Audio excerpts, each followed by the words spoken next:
Setelah 2 kali lebaran Idul Fitri dan 2 kali lebaran Idul Adha, kita dikekang karena pandemi saat ini menjadi out of hand atau tidak ketanganan. Maaf, ini salah melihat masalah, boleh nggak dikatakan begitu? Atau kalau melihat masalahnya benar, tetapi terjadi ledakan juga, bisakah kita kecolongan karena mismanagement? Kita tahu pertanyaan begini membuat kuping merah pejabat yang sulit melihat dirinya sendiri salah, yang ada dirinya selalu benar. Ya nggak apa-apa juga, manusiawi kok. Tetapi kalau punya hati bersih, mata hati bersih, pasti tersadar bahwa dirinya ternyata tidak mampu dan harus berani mengakui di depan umum. Mengakui kesalahan dan kekurangan diri adalah wujud manusia luhur, wujud perbuatan kesatria, perbuatan negarawan, dan ini yang lagi kami tunggu, pejabat yang berbudi luhur. Kalau COVID memapar 50.000 orang per harinya, maka pemerintahan sekarang dalam keadaan genting. Ini adalah analisa banyak pengamat pertahanan di mana akhirnya angka 50.000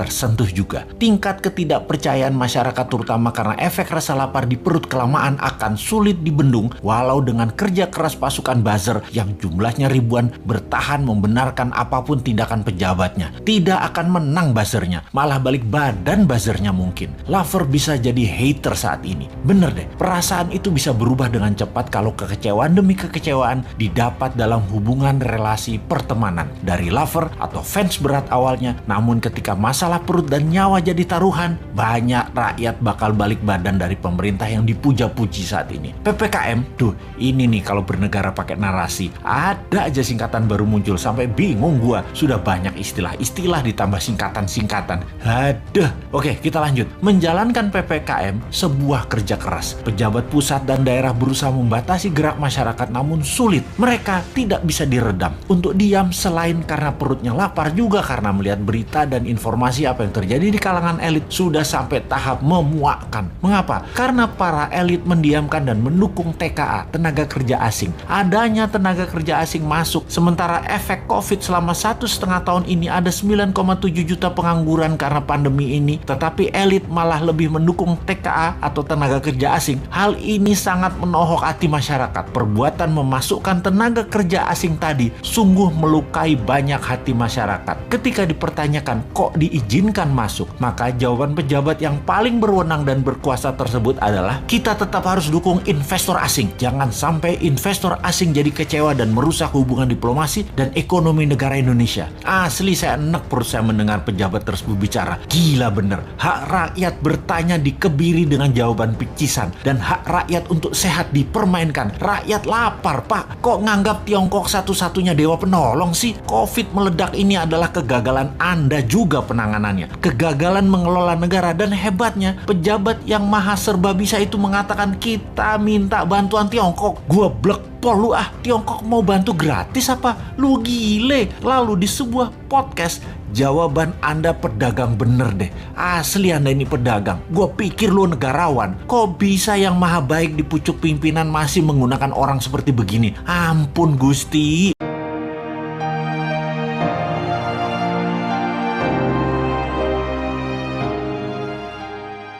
Susah memang mengingatkan orang yang secara pembelajarannya bukan mereka yang berada dalam lingkungan sains. Sains ini maaf loh ya, bukan berarti hanya kaum akademisi kampus saja sains itu, tetapi setiap orang yang pembelajar, banyak baca buku, kritis, ditambah street smart yang memiliki pengetahuan luas di bidang ilmu pengetahuan alam. Itu yang dimaksud sains di sini. Kita sudah banyak selama 1 tahun ini mengingatkan virus corona dengan berbagai istilah agar pejabatnya paham. Mulai dari COVID itu adalah virus yang diperkaya atau enrichment. COVID itu diperkaya di laboratorium. Dan jadi COVID itu nyata, berbahaya, dan konspirasi besar globalis cabal. COVID itu biological warfare. COVID itu man-made disaster. Sampai istilah pandemik atau pandemi yang diplan atau pandemi yang direncanakan. Tetapi masih aja pejabatnya nggak ngeh juga. Masih menganggap coronavirus pandemi biasa ala Spanish flu. Bukan war tool, juga bukan political tool.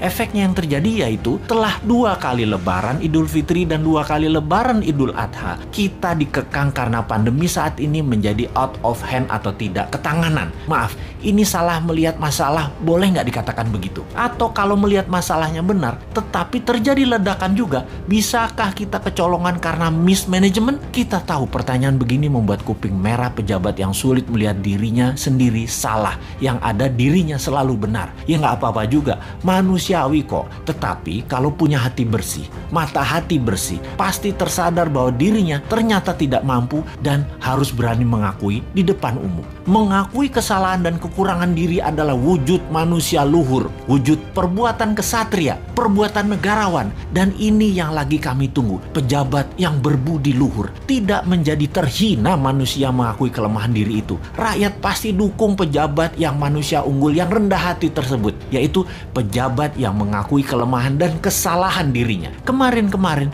kita semua tahu ada ketidakmampuan atau salah baca corona di awalnya, meremehkan, lalu lalai, kemudian terjadi ledakan, panik bukan alang kepala, lalu melandai lagi COVID-nya, meremehkan lagi, meledak lagi sekarang, dan paniknya berlebihan lagi. Mau menyalahkan mereka yang pulang mudik, atau kita sesungguhnya diserang musuh dari luar? Bagaimana Anda ini? Sudahkah melihat semua ini dari berbagai sisi? Sudah lengkapkah melihatnya? Sudah melihat coronavirus ini dari 360 derajat? Bagaimana kalau COVID adalah pandemik dari luar yang menarget jatuhnya Indonesia? Kita harus waspada. Siapa yang ngeplan? Siapa yang merencanakan? Apa endgamesnya mereka? Pemikiran serangan dari luar ini hanya skenario loh ya, bukan kebenaran hakiki. Ini hanya alternatif berpikir dan supaya kita punya solusinya. Kalau ini pandemi, namun kita tidak antisipasi, sekali lagi, ternyata ini semua adalah targeted plan atau rencana musuh-musuh negara, maka jangan sampai terlambat menyadarinya.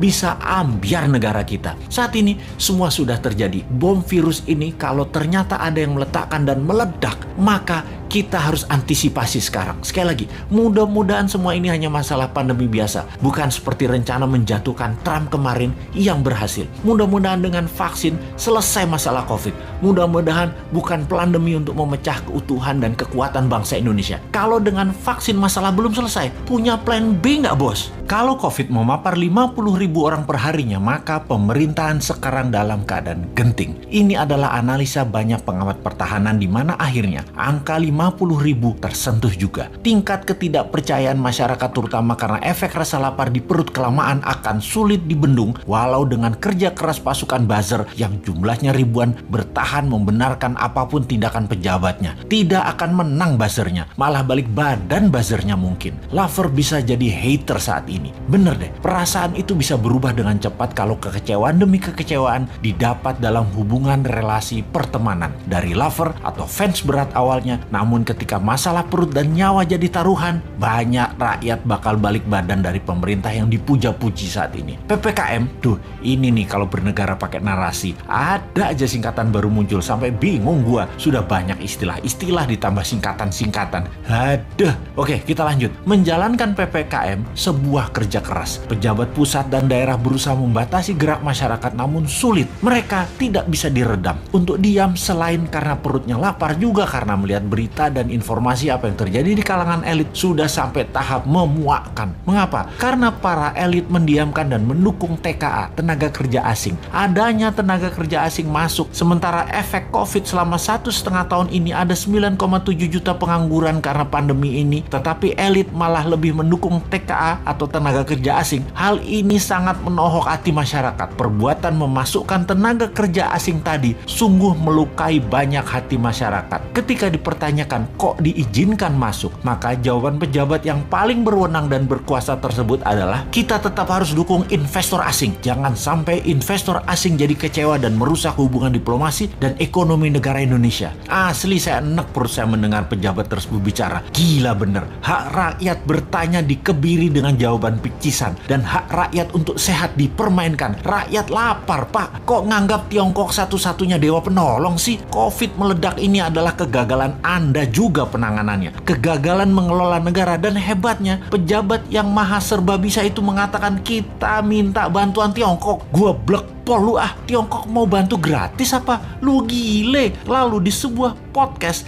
jawaban Anda pedagang bener deh. Asli Anda ini pedagang. Gue pikir lu negarawan. Kok bisa yang maha baik di pucuk pimpinan masih menggunakan orang seperti begini? Ampun Gusti, ujian apa bangsa ini sampai diberikan dan mendapat pemimpin dan pejabat model begini? Wahai Tuhan yang maha membalikkan hati, sudahilah hati mereka yang tersangkut karena kesederhanaan pencitraan, menjadi mereka mendapat melihat dari sisi yang lain. Dan ingatkan kepada dirinya bahwa selama ini ketika rakyat membelanya bukan berarti selamanya membela dirinya. Kalau nggak amanah, kalau hanya dia lagi yang diuntungkan, kalau pajak makin tinggi, kalau makan makin mahal, kalau kesehatan makin memburuk, ketika ketidakamanan terbukti dan yang tadinya mendukung memberikan amanah ke Anda, mereka punya hak mengambilnya kembali. Jangan marah dan kecewa wahai para pejabat yang terpilih. Anda menentukan jalan hidup Anda sendiri. Manusia menulis sejarah hidupnya sendiri. Begitu juga Anda para pejabat. Sejarah apa yang mau kalian tulis atas jalan hidup Anda kelak dikenal,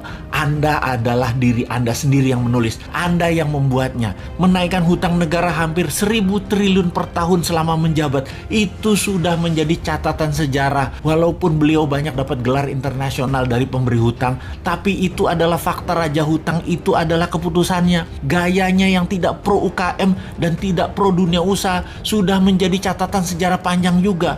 Dan menaikkan pajak-pajak serta memajaki hal-hal yang aneh-aneh adalah solusinya juga telah menjadi sejarah dirinya yang dipilihnya untuk anak bangsa, dan cicitnya mencatat dan melihat hal itu. Kembali ke COVID, untuk mencapai rekor tertingginya saat ini dan produk solusinya adalah terbanyak barang impor semua yang namanya antigen, PCR, vaksin, masker. Ada baiknya ke depan kita menggunakan produk-produk lokal yang dibiayai dengan strategi MMT, printing money. Duh, gregetan banget mau bantu negara ini. Sulit bener ya. 3 tahun lagi itu lama loh.